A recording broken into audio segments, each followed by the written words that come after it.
안녕하세요. 유라당 김영숙입니다. 이번 시간에는 인감증명서의 사용 용도제 운영에 대하여 설명드리겠습니다. 인감증명서의 사용 용도제는 78년 4월 제6차 시행령 개정 시 도입된 제도로 인감제도의 본질에 부합된 제도였다고 말씀드릴 수 있겠습니다.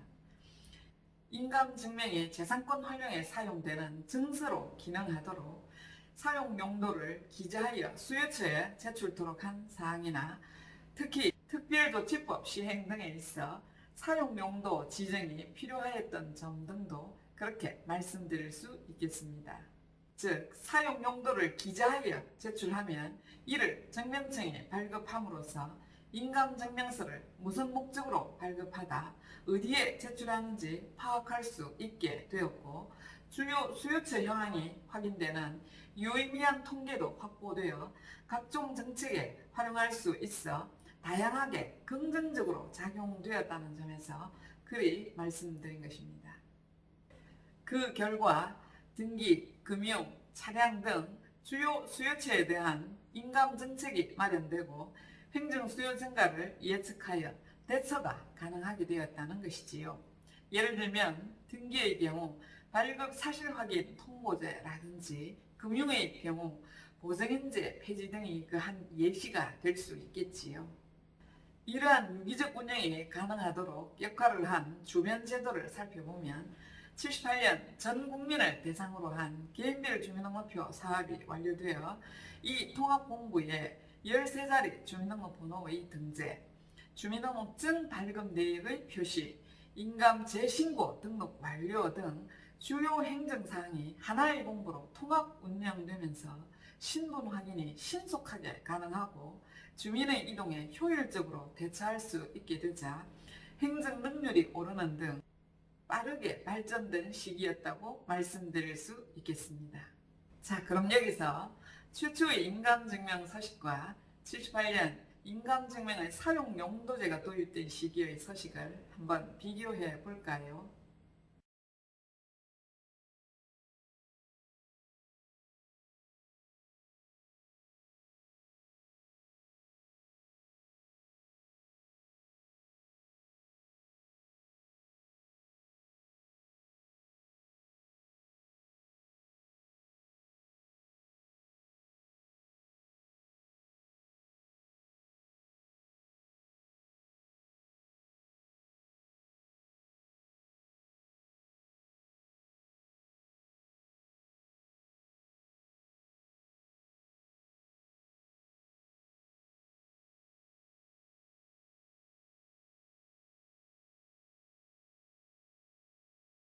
서식을 잘 보시면 유효기간제 표시가 사용용도제보다 먼저 구현되어 있음을 알 수 있을 것입니다. 이는 고난 없음에도 인감증명서의 무단 사용 및 장기간 소지하는 것에 따른 위험을 방지하기 위해 인감제도 최초 시행 시부터 유효기간제를 운영하였음을 쉽게 이해할 수 있을 것입니다.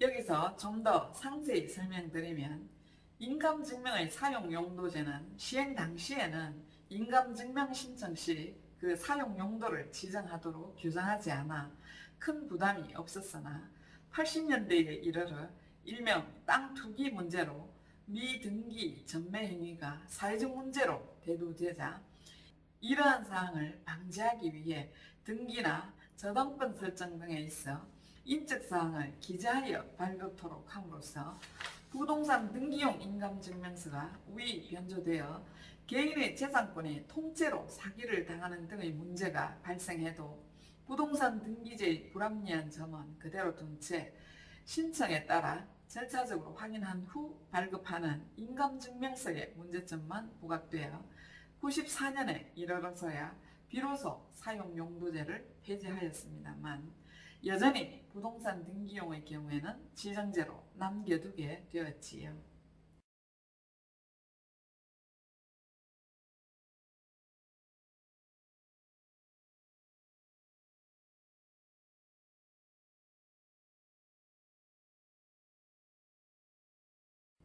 되돌아보면 이 인감증명의 사용용도제는 인간 공무원을 참 힘들게 한 제도였습니다.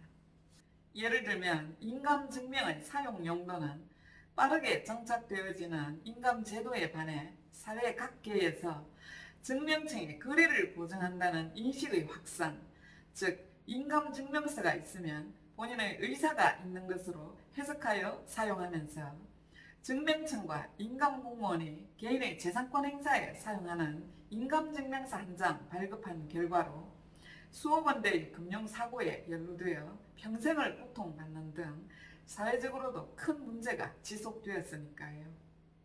특히 발급된 인감증명서가 본인의 의사를 확인하지 않고 발급해 손해를 끼쳤으므로 배상하라는 법원의 판결이 잇따라 내려지게 되면서 인감공무원의 속수무책 사고가 걷잡을 수 없게 되자 당시 소관부처인 내무부는 이러한 법률 해석을 원천적으로 끊기 위해 제도적 결단을 하게 되는데요.